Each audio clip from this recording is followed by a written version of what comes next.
¿Puede la riqueza comprarlo todo? Don Julián Balbuena, un hombre que medía su vida en metros cuadrados construidos y en los ceros de su cuenta bancaria, estaba a punto de descubrir que el precio de un milagro era mucho más alto de lo que su imperio podía pagar.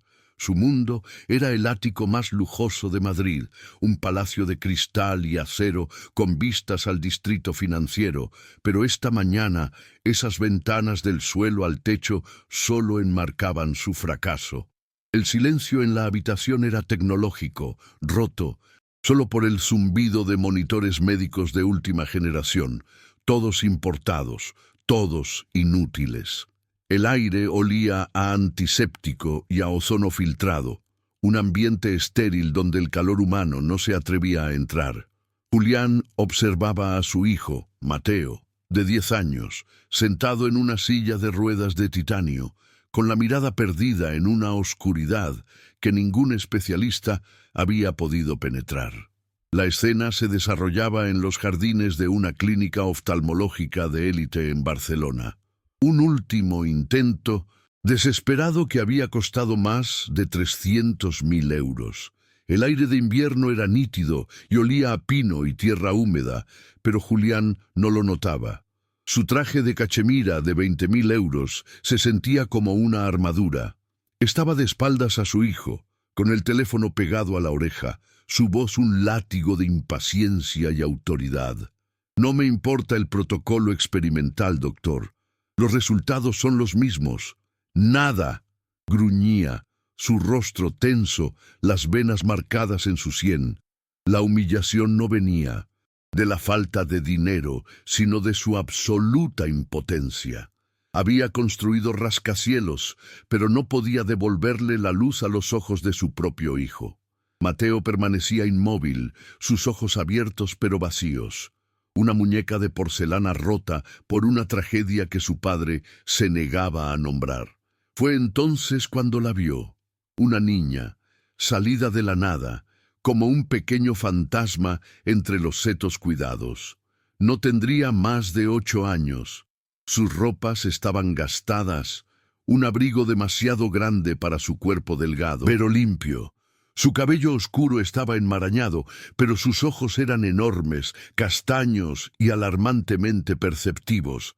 Se movía con un sigilo que solo la calle enseña. Julián, distraído por su furia telefónica, no la percibió. La niña Sofía se detuvo a pocos metros de Mateo. No miraba al padre poderoso, miraba al niño roto. Vio cómo Mateo, en su apatía, giraba instintivamente su rostro pálido hacia el débil sol de invierno, como una planta buscando una luz que no podía registrar. Sofía dio un paso más, su curiosidad superando su miedo. De su bolsillo sacó su único tesoro, un pequeño trozo de cristal de mar, pulido por el tiempo, de un color ámbar profundo. Se agachó junto a la silla de ruedas, quedando a la altura de los ojos de Mateo.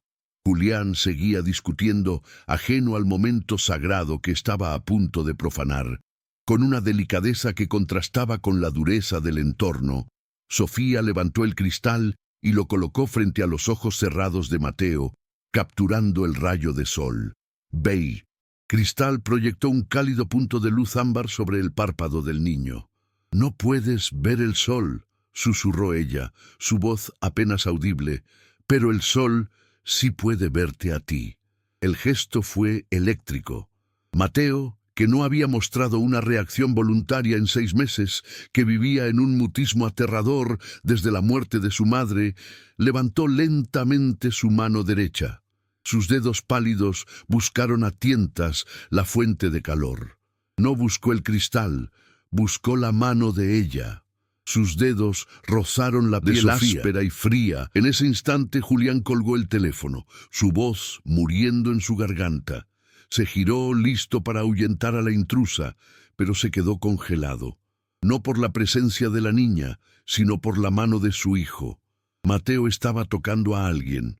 Por primera vez desde el accidente, Mateo estaba conectando con el mundo. La conmoción paralizó al magnate. Su mundo, regido por contratos, cifras y resultados medibles, se tambaleó. ¿Qué acababa de pasar? Esta niña, una huérfana sin nada, había logrado en 10 segundos lo que los mejores neurólogos de Europa no habían conseguido en un año con millones de euros. Vio la mano de su hijo aferrándose débilmente al cristal que ella sostenía, como si fuera un ancla. La frase de la niña resonó en el aire frío. El sol sí puede verte a ti. Julián sintió un escalofrío que no tenía nada que ver con la temperatura. Era el primer segundo de su verdadera educación, una lección que estaba a punto de desmantelar toda su vida. El instinto inicial de Julián, pues de irritación. Esta niña había roto el perímetro estéril que tanto le costaba mantener. Se acercó con la intención de reprenderla, de echarla, de arrojarle dinero para que desapareciera, pero se detuvo. La mano de Mateo, delgada y pálida, seguía aferrada a la de ella. No era un agarre fuerte, era un anclaje. «Suéltalo», dijo Julián, su voz más áspera de lo que pretendía. Sofía lo miró.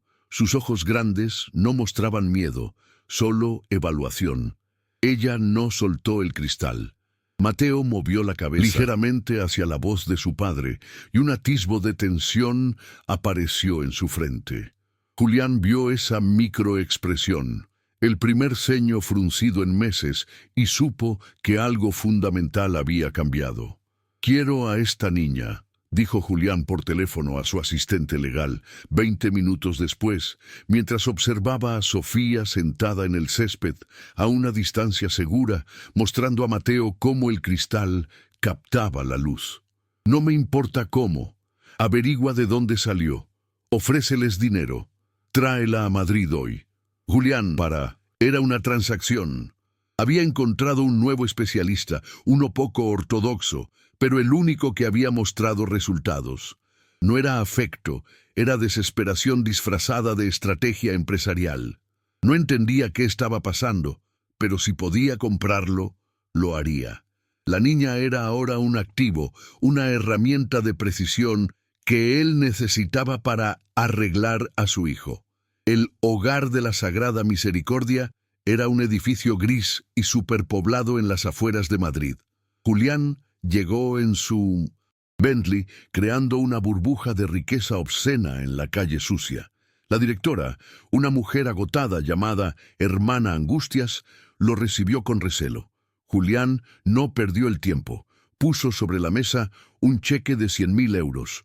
«Una donación», dijo. «A cambio, necesito que Sofía pase los días en mi casa, como acompañante para mi hijo». La directora lo miró horrorizada. «¿Venderle una niña, señor Balbuena?» Él suspiró impaciente. «Es una oportunidad para ella. Tendrá comida, calefacción, la mejor atención, y volverá aquí cada noche». La realidad de la falta de fondos del orfanato pesaba en el aire, y Julián lo sabía. Sofía fue trasladada al ático esa misma tarde. El contraste era violento. Dejó atrás los dormitorios compartidos y el olor a sopa aguada por el mármol italiano y el aire filtrado. El ático era tan silencioso que dolía. Era menos un hogar que un mausoleo para una vida que se negaba a terminar. La llevaron al salón principal, donde Mateo esperaba en su silla de ruedas, frente a las enormes ventanas que daban a la ciudad. Julián observaba desde su oficina contigua a través de un cristal polarizado. Vio a Sofía acercarse a Mateo, no con lástima, sino con la misma curiosidad tranquila que mostró en el jardín. Se sentó en el suelo de mármol sin importarle el frío y sacó su cristal. La interacción era desconcertante para Julián. No había terapia, no había ejercicios. Sofía simplemente estaba allí. Hablaba en voz baja, no con Mateo, sino a Mateo. «Hoy el cielo parece Río gris», dijo mirando por la ventana. «Me pregunto si los pájaros se mojan las alas». Mateo permanecía en silencio, pero su respiración, que Julián monitoreaba obsesivamente a través de los micrófonos de la habitación, parecía haberse calmado. Sofía no intentaba forzar una reacción. Tocó el brazo de la silla de ruedas. «Esto está frío», dijo ella, como la barandilla del puente cerca del refugio. Estaba creando un puente entre sus dos mundos rotos, usando el lenguaje de las sensaciones puras. Julián pasaba horas observándolos, descuidando las llamadas de su consejo de administración. Veía a Sofía traerle a Mateo una hoja que había encontrado en la terraza del ático. «Huele a lluvia», le susurró, y acercó la hoja a la nariz de Mateo. Julián vio a su hijo inhalar débilmente. Era exasperante. Pagaba millones por terapias de estimulación sensorial y nada. Esta niña lo hacía con una hoja muerta. La pureza de la acción lo enfurecía porque no podía entenderla, ni replicarla, ni comprarla. Se dio cuenta de que mientras él le gritaba al mundo por respuestas, Sofía susurraba sobre él. El trauma de Julián era una bestia que mantenía encadenada. La muerte de su esposa, Isabela, no fue un accidente. Fue un aneurisma cerebral súbito. Él estaba en una reunión en Dubái, cerrando la adquisición de un competidor. Ignoró sus últimas 2 llamadas porque estaba en medio de una negociación. Cuando finalmente respondió, era el hospital. Estuvo sola. Le había gritado su suegra en el funeral. Esa frase era su infierno personal. Evitaba a Mateo porque la apatía de su hijo era un espejo de su propia culpa. Él tampoco había estado allí. Él también había elegido no ver lo que importaba hasta que fue demasiado tarde. La presencia de Sofía comenzó a erosionar sus defensas. Ella no solo hablaba con Mateo, a veces se acercaba a Julián cuando él estaba en la sala, mirándolo fijamente. Una noche, mientras él miraba los monitores financieros, ella se paró a su lado. «Él tiene miedo de ti», dijo en voz baja. Julián casi se atraganta con su whisky. «¿Qué has dicho?» «Mateo, te tiene miedo», repitió ella sin dudar. «No porque seas malo, sino porque estás muy callado, y cuando hablas, suenas como un trueno». Julián la despidió con un gesto brusco, pero la verdad de la observación lo dejó temblando. El doctor Méndez, el neurólogo pediátrico jefe, estaba furioso. Había solicitado una reunión urgente con Julián. «Don Julián, esto es inaceptable. Ha cancelado las sesiones de terapia física y la estimulación magnética transcraneal para reemplazarlas. ¿Por una niña sin hogar? Es un riesgo biológico, es poco profesional. Está creando un entorno de falsas esperanzas basado en superstición». Julián lo miró desde detrás de su escritorio de ébano. «Doctor», dijo fríamente, «ella ha hecho en 2 días lo que su equipo de millones de euros no ha hecho en un año. Está usted despedido. Envíe su factura». El médico se fue, dejando a Julián solo con su apuesta desesperada. Sofía, ajena al drama médico, continuaba su trabajo intuitivo. Trajo texturas a la vida de Mateo, un trozo de terciopelo de un cojín desechado, una cuchara de metal enfriada en el congelador, una piedra rugosa del jardín de la terraza. Le vendaba los ojos a Mateo, lo cual era una ironía cruel que solo ella no veía. «Ahora estamos iguales», decía. «Ahora siente». Y le pasaba los objetos por las manos. Mateo comenzó a mostrar preferencias. Apartaba la cuchara fría, pero sostenía el terciopelo contra su mejilla. Eran victorias minúsculas, pero eran victorias. El penthouse, antes un santuario de silencio y tecnología, ahora resonaba con pequeños sonidos. Sofía tarareaba canciones que aprendía en el refugio. A veces le leía en voz alta a Mateo de un libro de cuentos infantiles que Julián tenía guardado desde que Isabela vivía. Julián odiaba esos libros. Eran recordatorios de la vida que había fallado en proteger. Una tarde escuchó la voz de Sofía leyendo sobre un pájaro con un ala rota. Y aunque no podía volar alto, leyó ella, podía ver el mundo desde abajo y vio cosas que los pájaros águila nunca veían.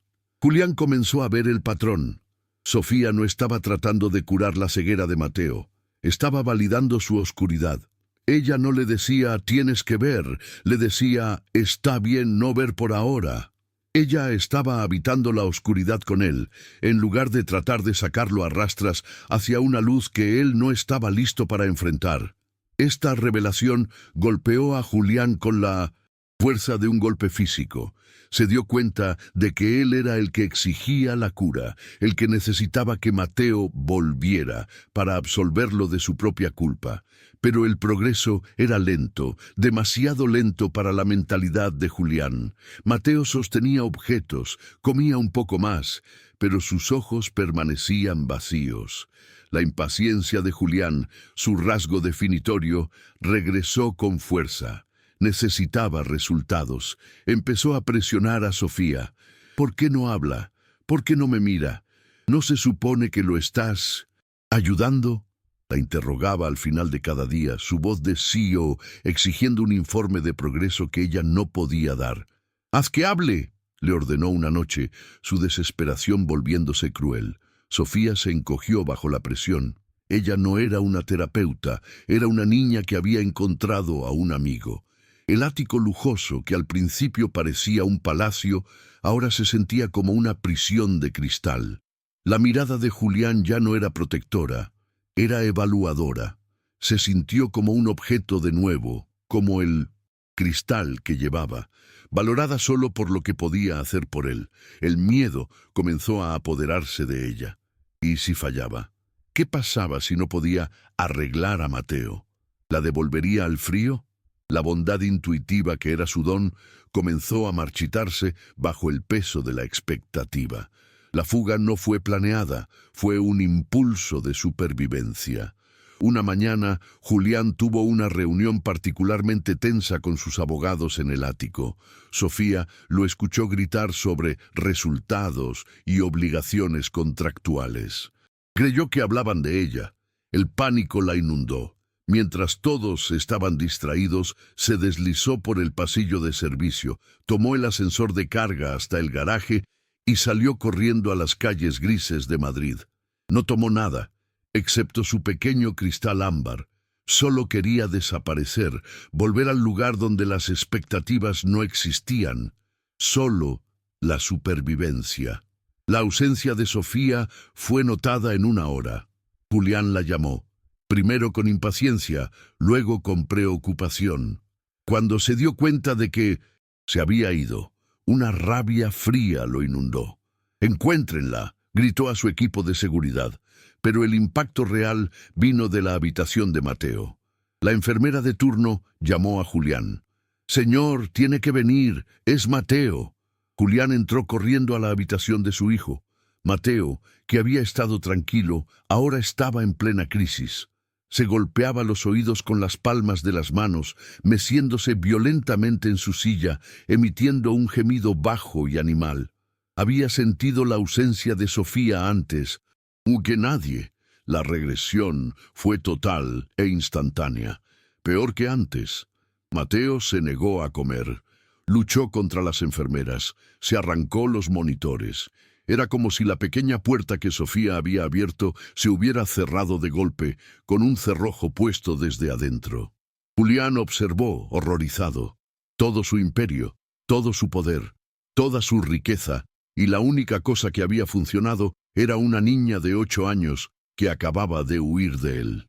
La comprensión lo golpeó. Él no solo la había asustado, había intentado gestionar un milagro de la misma manera que gestionaba una adquisición hostil. El doctor Méndez, aunque despedido, se enteró de la situación y llamó a Julián. «Julián, escúchame», dijo, su voz sorprendentemente compasiva. «Estás tratando un trauma emocional con tácticas de sala de juntas. La ceguera de Mateo no es oftalmológica, es psicosomática, es su escudo. Murió su madre y tú te negaste a hablar de ello. Lo mandaste a especialistas en lugar de sentarte a su lado. Esa niña, ella no...». Era un medicamento. Era un permiso. Julián colgó, pero las palabras resonaron en el silencio ensordecedor del ático. Julián miró a su hijo, ahora sedado por la enfermera. Vio la fragilidad, la absoluta dependencia, y por primera vez vio su propio reflejo en el vacío de Mateo. Él también estaba ciego, ciego por la culpa, ciego por la ambición, ciego por un dolor tan profundo que se negaba a reconocerlo. Se dio cuenta de que no necesitaba encontrar a Sofía para que curara a Mateo. Necesitaba encontrarla para que le enseñara a él cómo empezar a sanar. La búsqueda comenzó, pero esta vez no fue su equipo de seguridad. Julián Balbuena, el magnate de la construcción, se quitó la corbata de seda y bajó al garaje. No tomó el Bentley, tomó un sedán anónimo. Condujo él mismo hasta el Hogar de la Sagrada Misericordia. La hermana Angustias lo recibió en la puerta, sus ojos sabios y cansados. «Ella no está aquí, don Julián», dijo suavemente. «Nunca regresan al lugar del que huyen». Julián las miró despojado de su arrogancia. «Entonces ayúdeme. ¿Dónde iría una niña que no tiene a nadie y tiene miedo?» Pasó las siguientes 48 horas conduciendo por los barrios bajos de Madrid.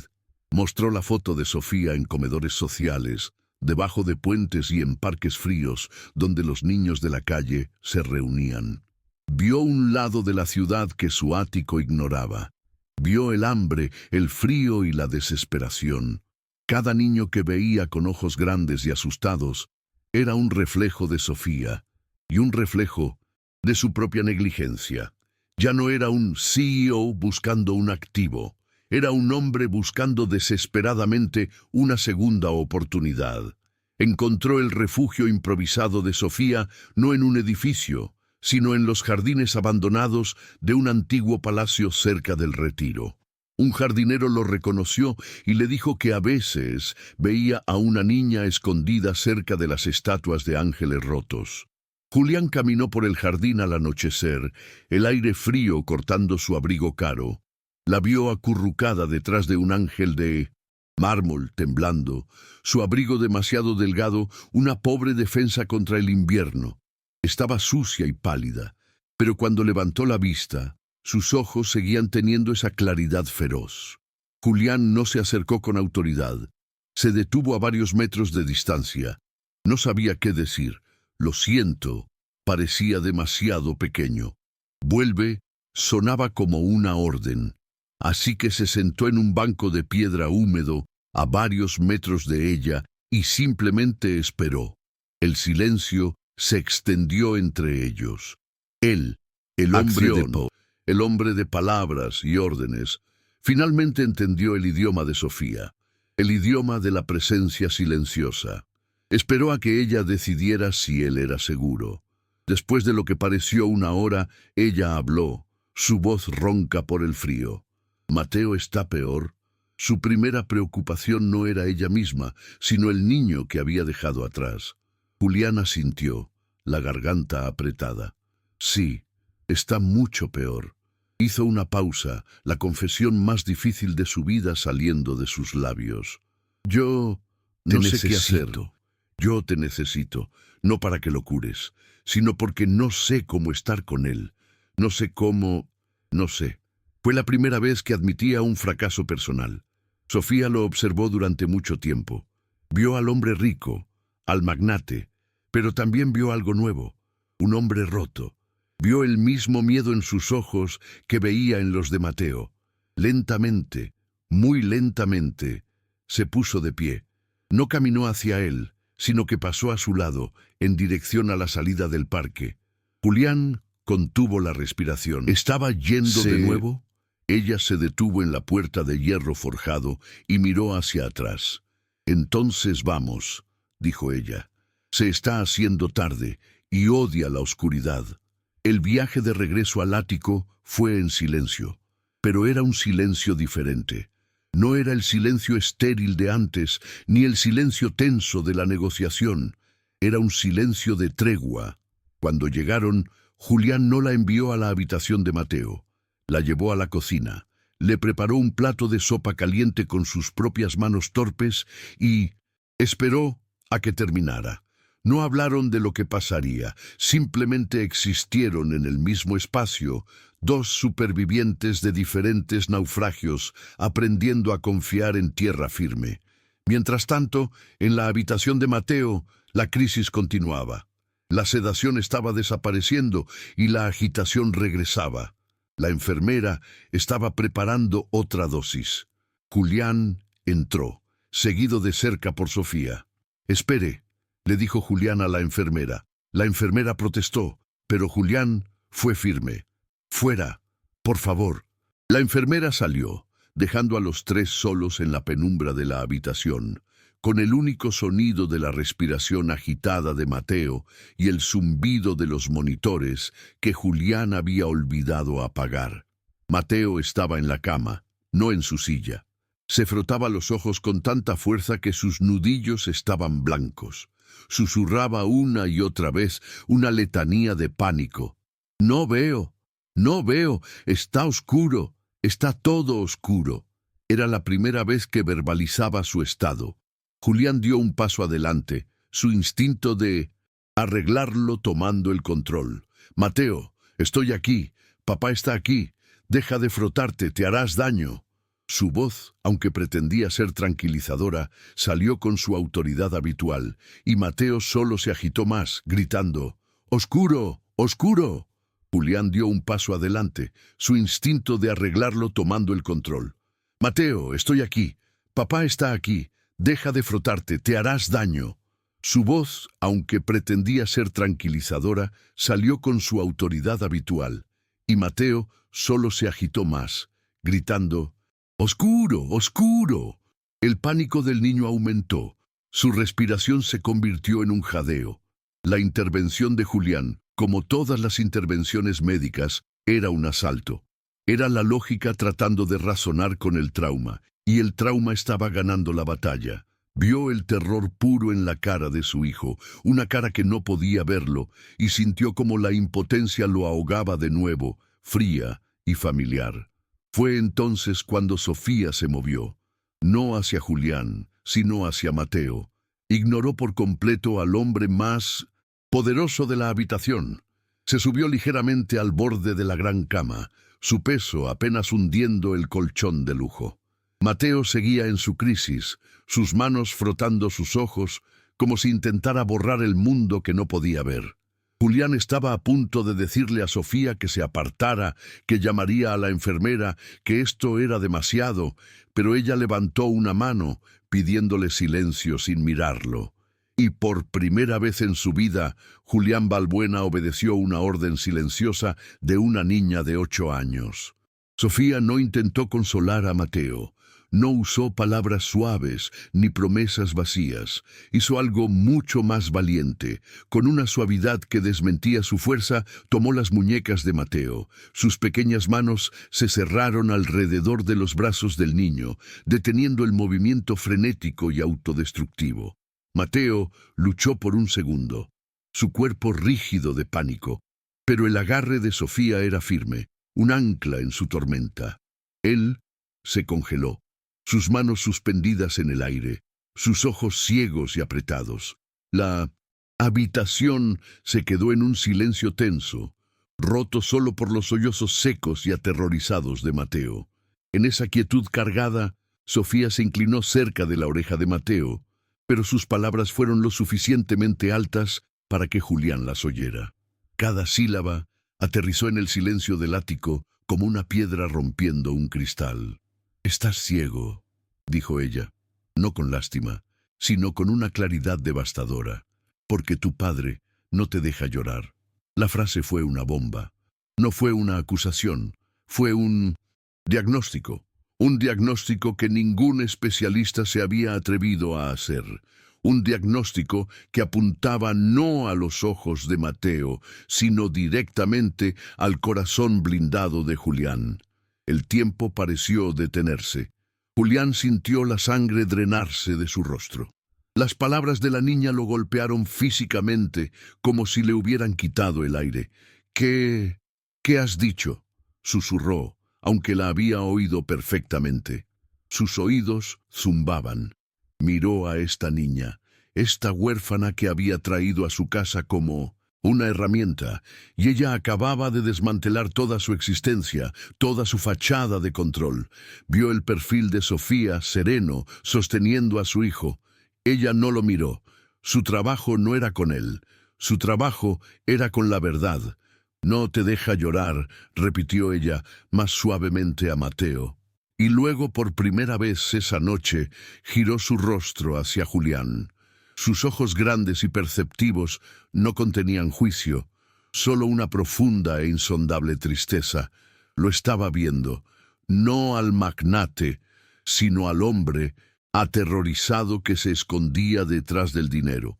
Julián sintió que esas palabras abrían una grieta en la armadura que había llevado desde el día en que Isabela murió. Una grieta fina, pero profunda, por donde el dolor que había represado durante un año amenazaba con escapar. La negación fue su primer reflejo. ¿Qué estupidez es esa? ¿Qué sabes tú del dolor? Eres una niña. Quiso gritarle, quiso echarla, quiso afirmar su autoridad, pero las palabras murieron en su garganta, porque en el fondo de su ser supo que ella tenía razón. Recordó el funeral, recordó a los cientos de socios comerciales dándole el pésame, recordó haber mantenido su rostro impasible, sus ojos secos, hablando de la tragedia como si fuera un punto en una agenda. Recordó haberle dicho a Mateo, de 9 años entonces, los hombres Balbuena no lloran, somos fuertes. Recordó cómo había limpiado la casa de cualquier rastro de Isabela en 48 horas. Los perfumes, la ropa, las fotos. Quería borrar el dolor, gestionarlo, archivarlo, pero el dolor no se puede archivar, se pudre, y la ceguera de Mateo era el hedor de ese dolor podrido. La ceguera de Mateo era su propio reflejo. Él, Julián, había elegido no ver. Había elegido las reuniones en Dubái, los informes financieros, el ruido de los negocios, cualquier cosa antes que sentarse en el silencio y enfrentar el vacío que ella había dejado. Estás ciego porque tu padre no te deja llorar. La frase resonó de nuevo. Julián miró a su hijo, que ahora temblaba en el agarre de Sofía esperando qué, el permiso. La comprensión lo golpeó con la fuerza de un tren de carga. Él era el cerrojo. Él era la oscuridad. La ceguera de Mateo no era una enfermedad, era una obediencia. Era el niño imitando al padre, cerrando los ojos al dolor porque su padre le había enseñado que mirar era demasiado peligroso. El dolor en el pecho de Julián se intensificó. Ya no era una presión, era una fractura. Sintió que sus rodillas perdían fuerza. El control, que había sido su identidad, su religión, se evaporó. El magnate, el constructor de imperios, el hombre que movía mercados con una llamada telefónica, se dobló por la mitad. Sus manos, que firmaban cheques de millones, se crisparon. Un sonido gutural, ajeno a él, escapó de su garganta. Era el sonido de un año de dolor reprimido, de culpa no procesada, de una pena tan profunda que había temido que si la tocaba, lo desintegraría. Y ahora estaba sucediendo. El sonido de sus rodillas golpeando el síndose. Frío mármol italiano resonó en la habitación. Fue un golpe sordo, el sonido de la rendición. Julián Balbuena estaba de rodillas, no ante un socio de negocios, no ante un banco, sino ante su hijo ciego y una huérfana. Apoyó las manos en el suelo para no colapsar por completo. Su cuerpo entero se convulsionaba. La primera lágrima no rodó, fue arrancada de él, quemando su piel. Era salada, caliente y terriblemente real, y una vez que la primera cayó, la presa se rompió. El llanto de Julián no fue silencioso ni digno. Fue un llanto feo, primitivo. El llanto de un hombre que lo había perdido todo, no cuando su esposa murió, sino en los meses siguientes, al elegir el poder sobre el dolor. Lloró por las llamadas ignoradas. Lloró por la última vez que la vio y estaba demasiado distraído para besarla adecuadamente. Lloró por el silencio que había impuesto en la casa. Lloró por el niño fuerte que había intentado moldear, rompiéndolo en el proceso. Lloraba y no podía parar. Mateo, que había estado congelado, escuchó el sonido. Era un sonido que nunca había oído. Su padre no hacía esos ruidos. Su padre daba órdenes. Su padre sonaba como un trueno. Pero esto era el sonido de la lluvia, de una tormenta rompiendo. La tensión en su cuerpo cambió. El pánico que lo había estado ahogando comenzó a aflojarse, reemplazado por una confusión profunda. Papá estaba llorando. Soltó las muñecas de Sofía, sus manos cayendo inertes sobre las sábanas. Estaba escuchando con cada fibra de su ser. Julián, en su agonía, levantó la vista, vio la silueta de su hijo en la cama. «Yo también», exhaló entre sollozos. Las palabras salieron rotas, apenas un susurro. «Yo también. Yo tampoco quería ver, Mateo». Se arrastró sobre sus manos y rodillas, el costoso traje arruinándose en el suelo hasta que estuvo al lado de la cama de su hijo. Apoyó su frente en el borde del colchón, su cuerpo temblando violentamente. El olor a antiséptico de la habitación ahora estaba mezclado con el olor salado de sus lágrimas. «Yo no quería verla», confesó al colchón, a su hijo, al universo. «En el hospital no querían que la viera, pero yo insistí, y cuando la vi, estaba tan pálida, tan quieta. Tu madre, Isabela, se había ido». Cada palabra era un trozo de vidrio que se sacaba de la garganta.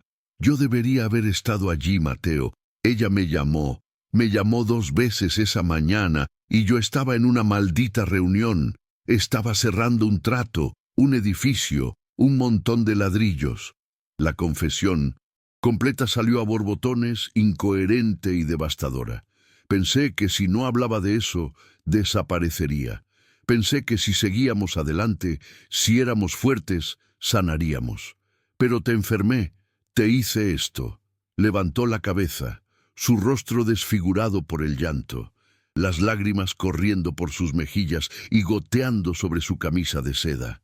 «Es mi culpa, Mateo, es mi culpa, mi culpa. Estoy tan ciego como tú. Lo siento, Dios, lo siento». El grito final fue de pura desesperación, una rendición total. Ese momento, mientras el llanto de Julián llenaba la habitación, algo en Mateo se rompió. Al escuchar el dolor de su padre, al escuchar la culpa finalmente nombrada, el permiso fue concedido. El escudo psicosomático que había construido, la oscuridad que lo había protegido del dolor innombrable, finalmente tuvo una grieta. El dolor de su padre le dio permiso al suyo propio. Un pequeño sollozo escapó de los labios de Mateo. Fue un sonido débil, como el de un pájaro, pero estaba allí. Julián levantó la vista, sus ojos nublados por las lágrimas. Vio el rostro de su hijo. Y lo vio. Lágrimas. Lágrimas reales brotaban de los ojos cerrados de Mateo. No eran las lágrimas de pánico de antes, eran lágrimas de tristeza. El niño, que no había mostrado emoción en un año, estaba llorando por su madre. El algo que necesitaba ser retirado no era un tumor, no era una lesión, era el luto, era el dolor compartido que su padre había prohibido y que ahora finalmente estaba compartiendo. De Mateo se intensificó, uniéndose al de su padre. Ya no era un gemido, era un llanto profundo, doloroso, un torrente de pena reprimida por la pérdida, por el miedo, por la soledad. Julián extendió una mano temblorosa y, por primera vez, no tocó a su hijo como un proyecto que debía arreglar, sino como un compañero en el dolor. Puso su mano sobre el pecho de Mateo, sintiendo los pequeños espasmos de sus sollozos. «Está bien, hijo», susurró Julián, llorando con él. «Está bien llorar. Aquí, estamos juntos en esto». Sofía observó la escena. Los 2 hombres Balbuena, el poderoso magnate y el niño roto, finalmente estaban hablando el mismo idioma, el idioma de las lágrimas. Habían dejado de luchar contra la oscuridad y, en cambio, se habían encontrado dentro de ella.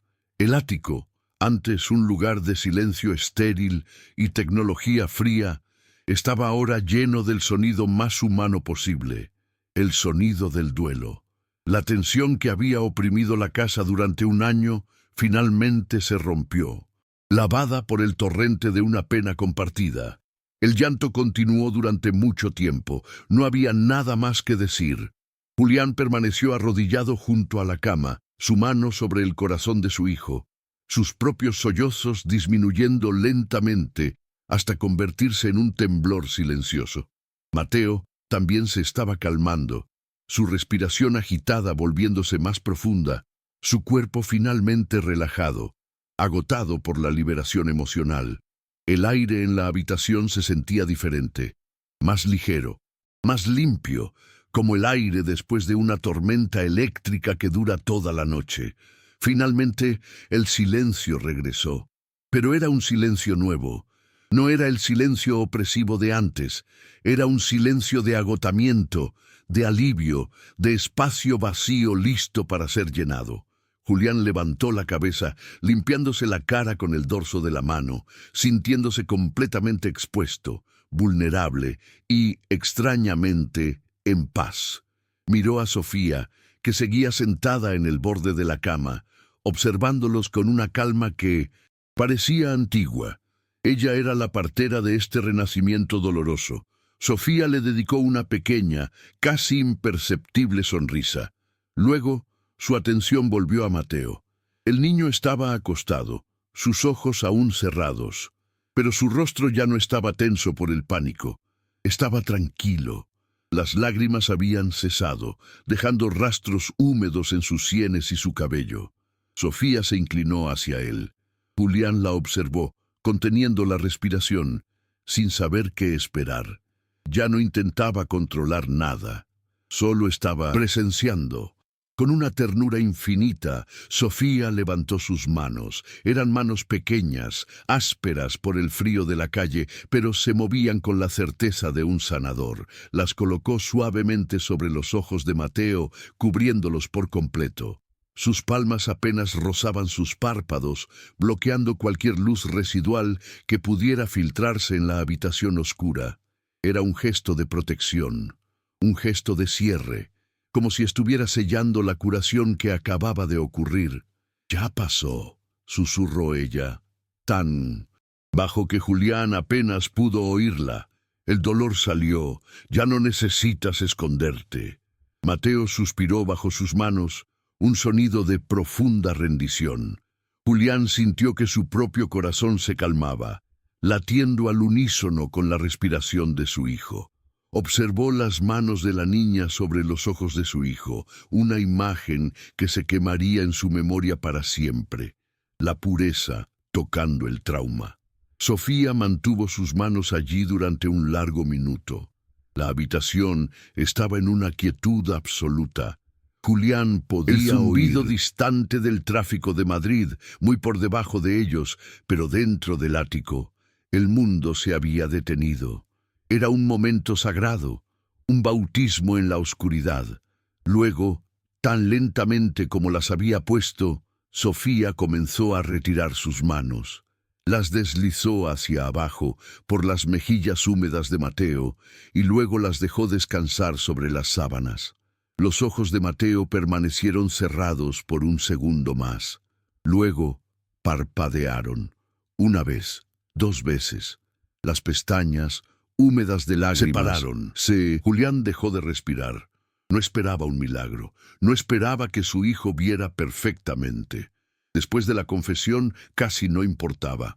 Pero los ojos estaban abiertos. Y no estaban vacíos. No estaban mirando al vacío, a la nada apática que había visto durante un año. Estaban presentes. Los ojos de Mateo, grandes y oscuros como los de su madre, estaban allí. Estaban rojos e hinchados por el llanto y visiblemente desenfocados. La ceguera no había desaparecido mágicamente. La atrofia de un año de falta de uso, el trauma psicológico, todo eso seguía allí.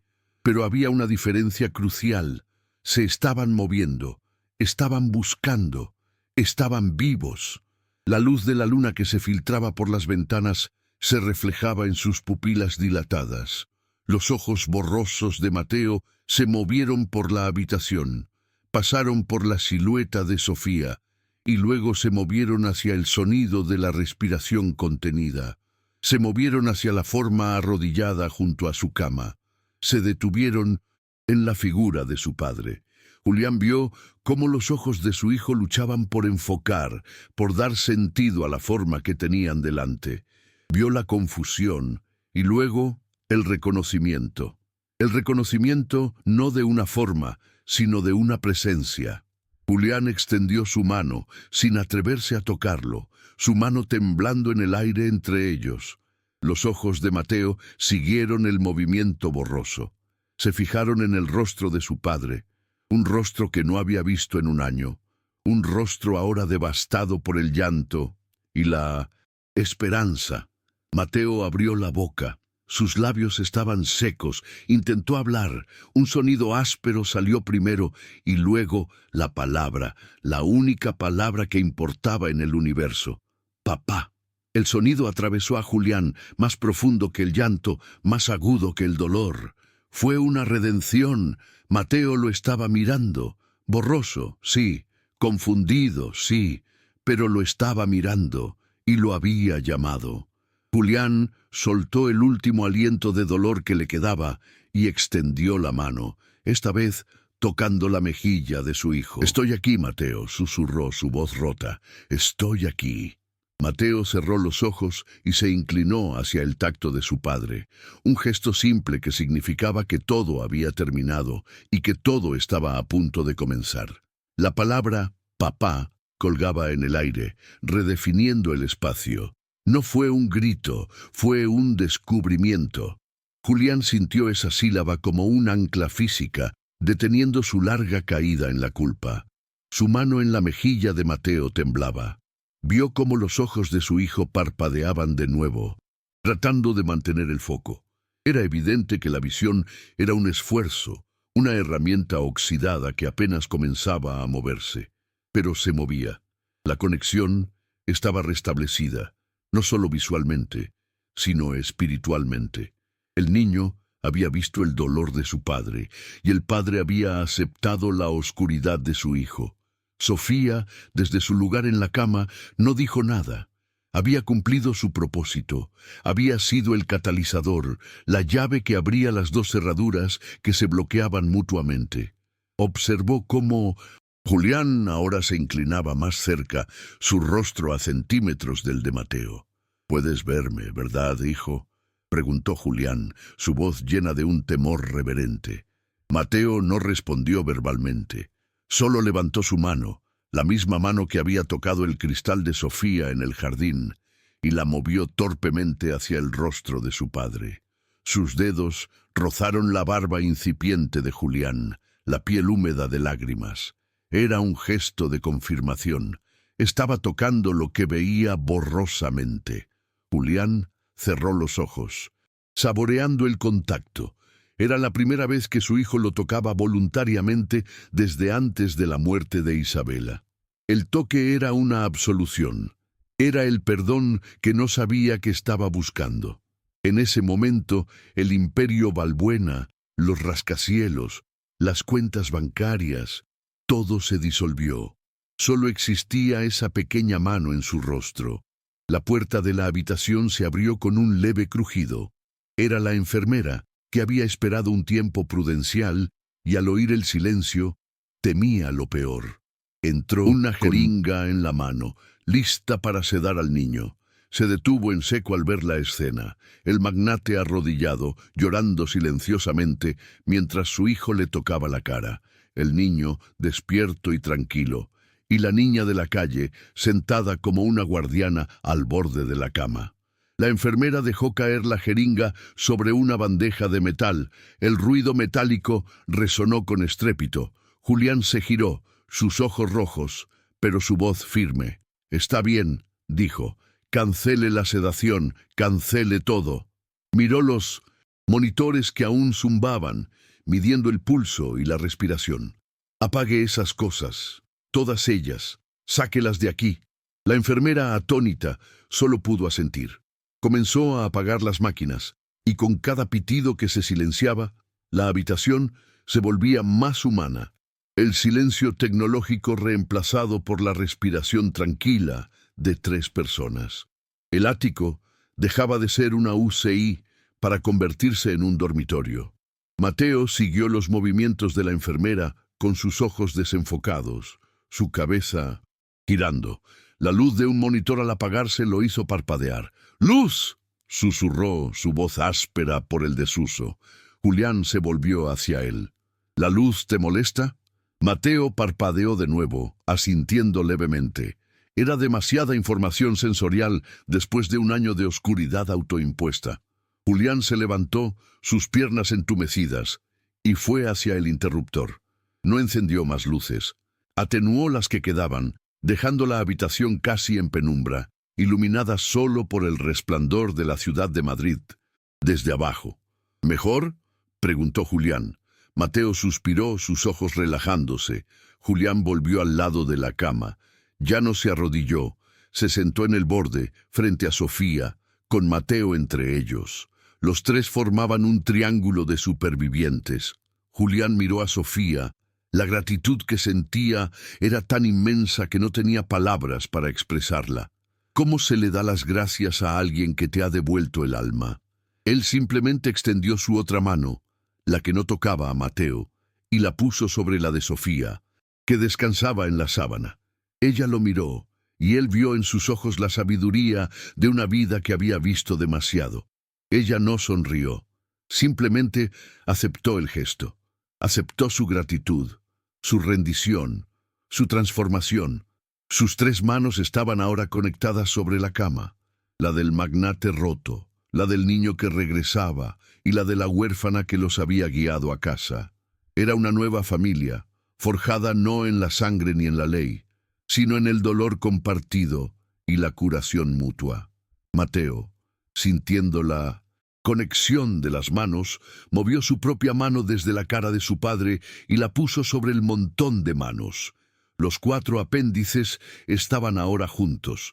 Julián soltó una risa, un sonido acuoso, mitad llanto, mitad alegría. Era la primera risa genuina que se oía en ese apartamento en más de un año. Mateo parpadeó, confundido por el sonido, pero luego una diminuta sonrisa, un fantasma de un gesto, apareció en sus labios. Estaba respondiendo al sonido de la felicidad de su padre. «Tenemos mucho trabajo por hacer, Mateo», dijo Julián, su voz aún ronca. «Los médicos vendrán, tendrás terapia, tendremos que aprender a ver de nuevo, ambos». Hizo una pausa mirando a Sofía. «Ambos no, los 3». En esa frase, el destino de Sofía cambió. Ya no era una herramienta, ni una visitante, ni una acompañante contratada.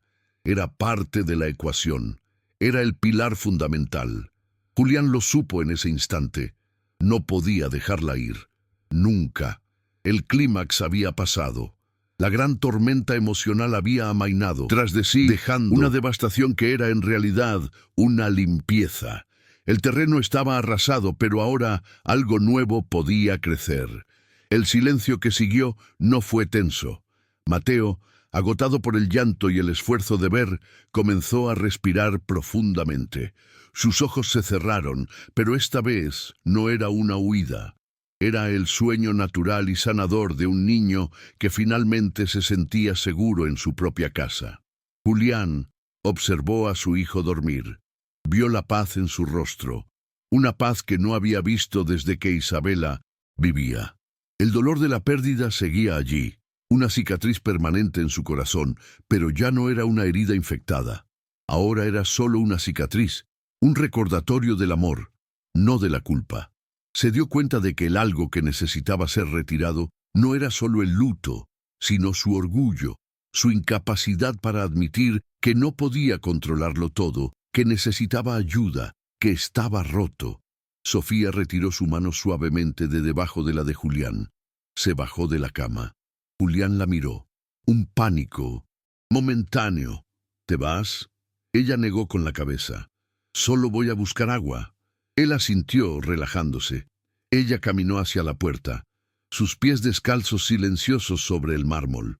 Se detuvo en el umbral y miró hacia atrás. «Deberías dormir tú también», dijo ella. Te ves tan cansado como él. Salió de la habitación, dejando a padre e hijo solos por primera vez en su nueva realidad. Julián no durmió. Se quedó sentado en esa silla toda la noche, simplemente observando a Mateo respirar. Inhalación y exhalación era un milagro. Vio salir el sol sobre el distrito financiero, la luz anaranjada iluminando la habitación que ya no era una prisión. La luz del sol, la misma luz que Sofía había filtrado a través de su cristal ámbar, ahora se sentía como una promesa. Julián finalmente entendió las palabras de la niña. No puedes ver el sol, pero el sol sí puede verte a ti. Él había estado ciego, pero la gracia lo había encontrado de todos modos. La transformación de Julián era completa. El hombre que había entrado en esa habitación horas antes, desesperado por una cura, un resultado, una transacción, había muerto. En su lugar estaba un padre, un hombre consciente de su fragilidad, un hombre que había aprendido que la verdadera fuerza no residía en no caer, sino en saber arrodillarse. La verdadera riqueza no estaba en sus cuentas bancarias, sino en la respiración tranquila de su hijo y en la sabiduría incómoda de una niña de la calle. La noche terminó y comenzó el primer día del resto de sus vidas. Julián sabía que el camino sería largo. La vista de Mateo necesitaría meses, quizás años, de terapia intensiva. El trauma psicológico de ambos necesitaría un trabajo aún más profundo. Pero por primera vez, Julián no tenía miedo del trabajo. Ya no buscaba atajos. Había aprendido de la manera más dura posible que las únicas cosas que valen la pena en la vida no se pueden comprar ni apresurar, deben sentirse. El momento decisivo había sido la confesión. Ese fue el verdadero milagro. La ceguera de Mateo era solo el síntoma. La enfermedad era el silencio de Julián. Y Sofía, con su intuición pura, había sido la única cirujana lo suficientemente valiente para cortar directamente hasta el corazón del problema. Ella no había curado a Mateo. Ella había forzado a Julián a curarse a sí mismo. Y al hacerlo, había liberado a su hijo. La escena en la habitación era ahora de una tranquilidad doméstica. Un padre velando por su hijo. Las máquinas médicas, ahora silenciosas, parecían reliquias de una era pasada, intrusos en la intimidad de la habitación. Julián sintió un impulso repentino. Se levantó, fue a su escritorio en la oficina contigua y cogió su teléfono. No llamó a sus socios, llamó a su asistente legal. «Quiero iniciar un proceso de adopción», dijo su voz firme. «El nombre es Sofía, del Hogar de la Sagrada Misericordia. No me importa lo que cueste o lo que tome.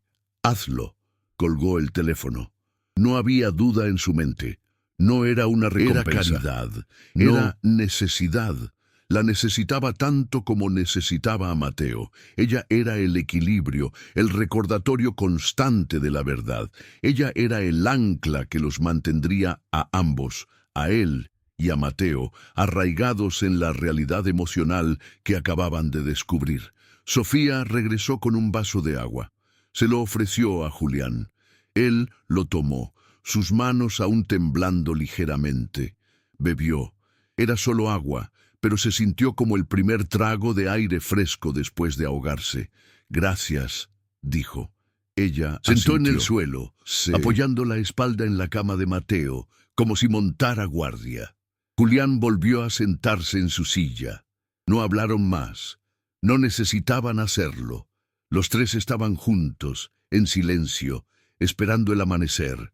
El clímax emocional había concluido. La batalla no había sido contra una enfermedad, sino contra el orgullo y el miedo.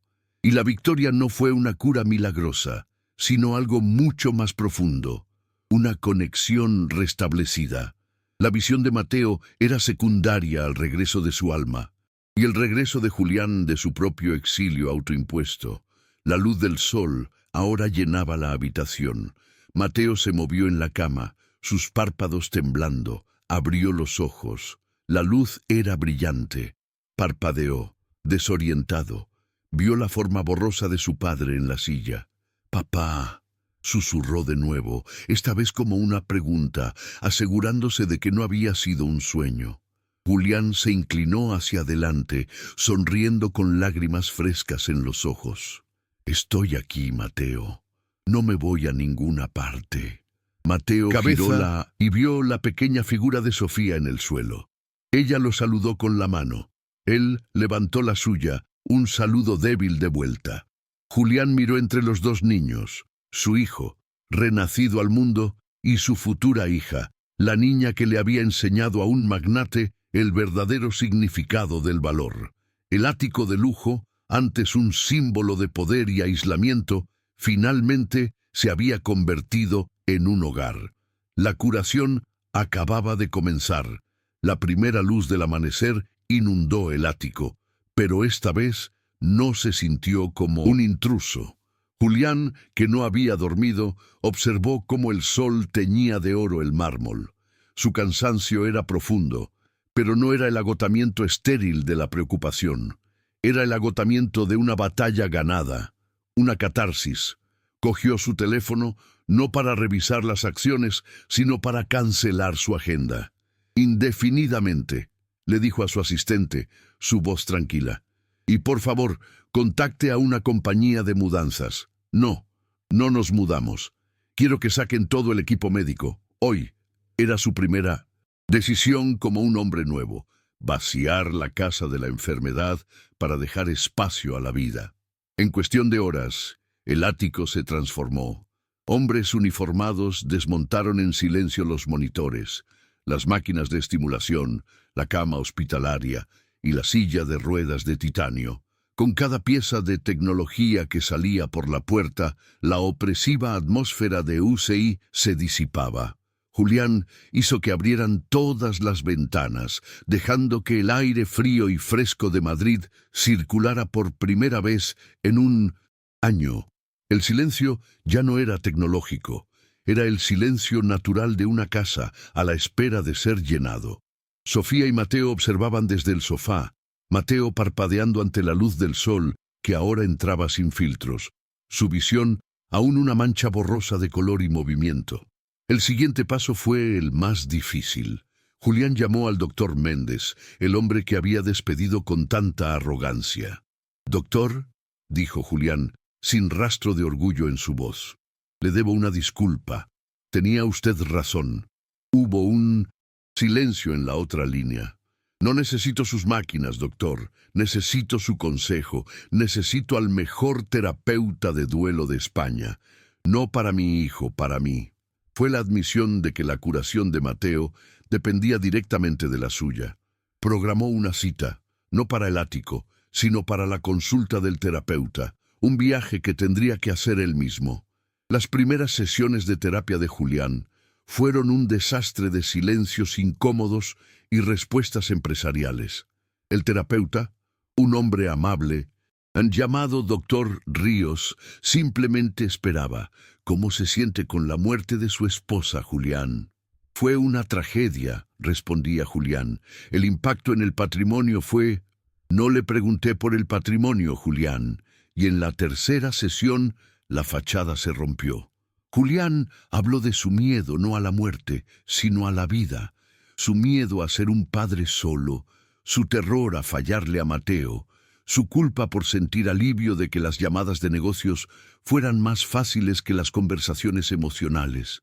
Mientras Julián desmantelaba su armadura, Mateo comenzaba su propia reconstrucción. Las pruebas oftalmológicas confirmaron el diagnóstico: ceguera psicosomática con atrofia por desuso. No había daño físico permanente, pero sus nervios ópticos y su cerebro necesitaban reaprender a comunicarse. Su visión era apenas un 15% funcional. Le recetaron unas gafas de cristales gruesos, no para curarlo, sino para ayudar a su cerebro a enfocar. El niño que había vivido en la oscuridad, ahora se enfrentaba a un mundo borroso y abrumador, pero por primera vez no lo enfrentaba solo. El doctor Ríos insistió en sesiones familiares. La gran sala de estar, ahora despojada de máquinas, se convirtió en su espacio. Al principio, Julián y Mateo se sentaban rígidamente. Sofía se sentaba en el suelo, dibujando. Fue ella quien rompió el hielo. «Hoy dibujé a la señora Isabela», dijo en voz baja, mostrando un dibujo de una mujer sonriente con un sol sobre la cabeza. Mateo miró el dibujo borroso y por primera vez hizo una pregunta. «¿Mamá te habló del sol?» Julián contuvo la respiración. «No», dijo Sofía, «pero se parece a ti cuando te da en la cara». Empezaron a hablar de Isabela, no como una tragedia, sino como un recuerdo. El proceso de adopción de Sofía fue rápido, impulsado por el poder y el dinero de Julián, pero esta vez ese poder se usaba para construir una familia, no un imperio. El día de la firma final, la hermana Angustias estuvo presente. Miró a Julián, que había perdido peso y parecía 10 años mayor por el cansancio, pero cuyos ojos eran claros y presentes. «Pensé que venía a comprar un milagro, don Julián», dijo ella suavemente, mientras él firmaba el último papel. «No sabía que el milagro era usted, mi niña», le dijo a Sofía. Julián levantó la vista. «Ella no me salvó a mí, hermana. Nos salvó a los 3. Julián insistió en que Sofía tuviera su propia habitación, no una de invitados. «¿De qué color la quieres?», preguntó. «De todos los colores», respondió ella. Julián contrató a un diseñador, pero Sofía lo despidió. «No, la pintamos nosotros». Y así, el siguiente fin de semana, el magnate, su hijo con gafas gruesas y la nueva hija de la familia pasaron 2 días manchados de pintura. La habitación se convirtió en un caos de colores vibrantes. Sofía pintó un enorme sol ámbar en la pared sobre su cama, un recordatorio permanente de cómo un pequeño trozo de cristal podía cambiar el mundo. El imperio Balbuena sintió la ausencia de su líder.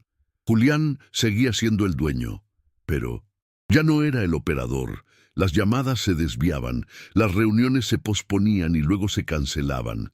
Una tarde, su director de operaciones lo llamó, en pánico por una OPA hostil. «Julián, te necesitamos, el consejo está...» Julián lo interrumpió. Estaba en el suelo, ayudando a Mateo con un rompecabezas. «Véndanlo», dijo. «¿Qué?» «El edificio de Dubái. Vendan la participación. No me importa el precio. Estoy ocupado». Colgó el teléfono.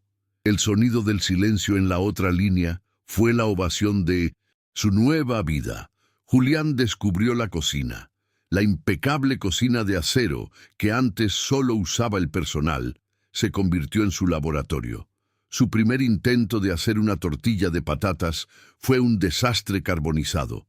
Sofía y Mateo se rieron tanto que a Mateo se le cayeron las gafas.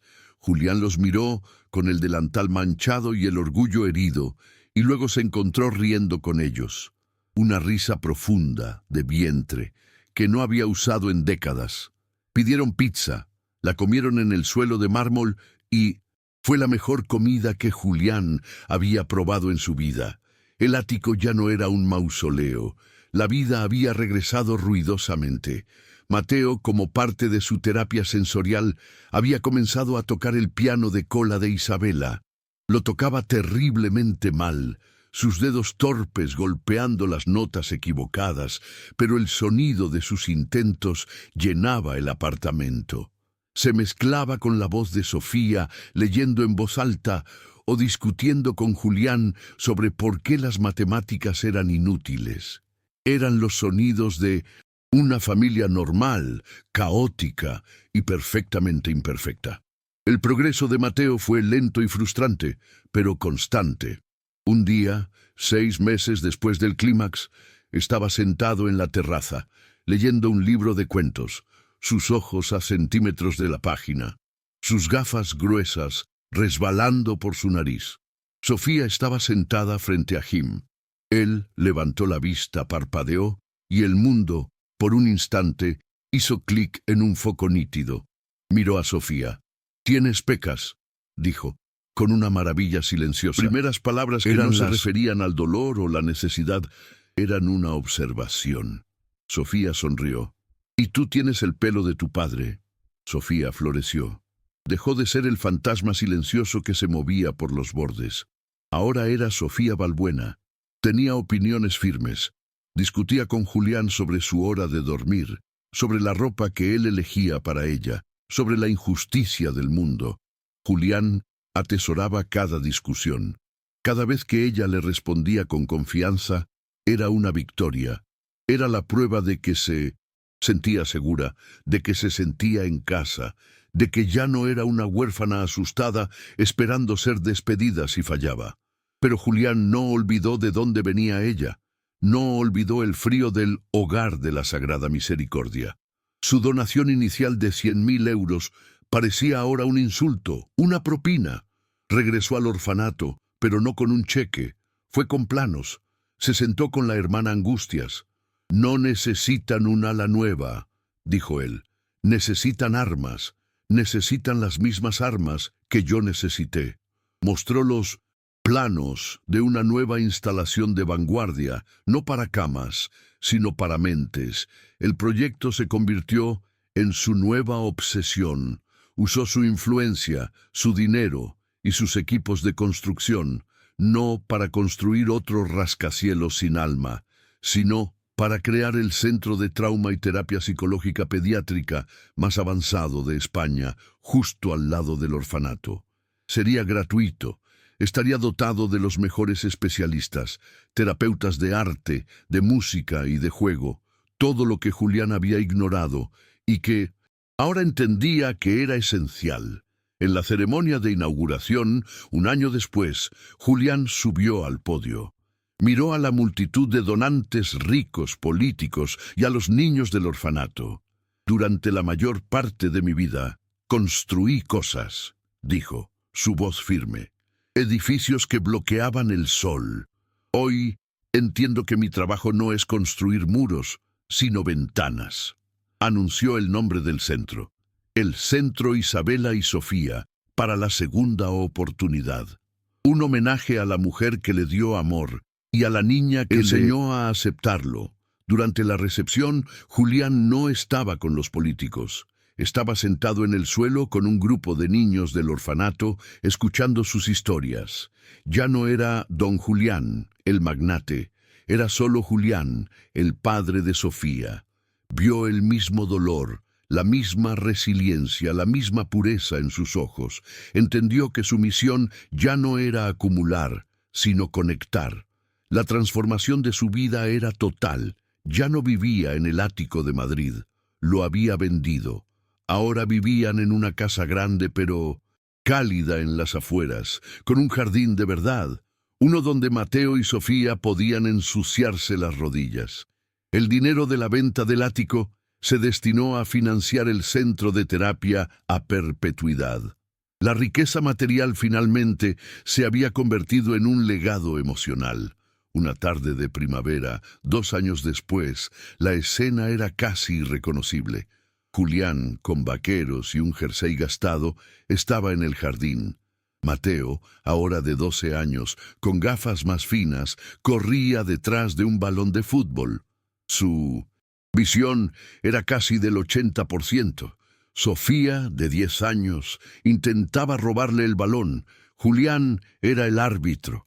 La normalidad era tan abrumadora que a Julián todavía le costaba respirar a veces. Mateo tropezó y cayó. Por un instante, el corazón de Julián se detuvo. El viejo pánico regresó. «¿Estás bien? No te muevas». Pero antes de que pudiera dar un paso, Sofía ya estaba a su lado, riendo. «¡Falta!», gritó ella, y luego extendió la mano a su hermano. «Levántate, llorón, que vamos perdiendo».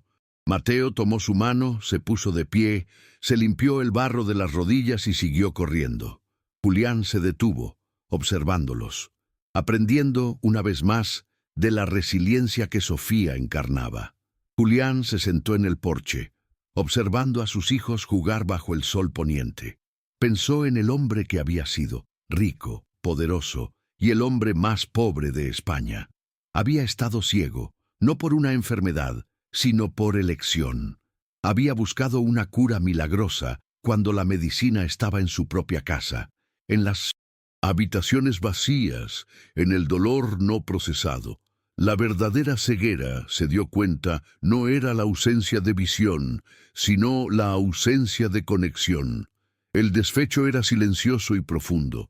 No hubo titulares de prensa sobre su transformación, solo el sonido de la risa de sus hijos en el jardín. Sofía y Mateo corrieron hacia él, sudorosos y felices. «Papá, tienes que jugar. Necesitamos un desempate». Julián sonrió. Se levantó de su silla. Ya no un magnate, ya no un paciente, sino simplemente un padre. Corrió hacia el césped, uniéndose a ellos. Había descubierto que el amor no era una transacción. Era el único milagro real, y no tenía precio.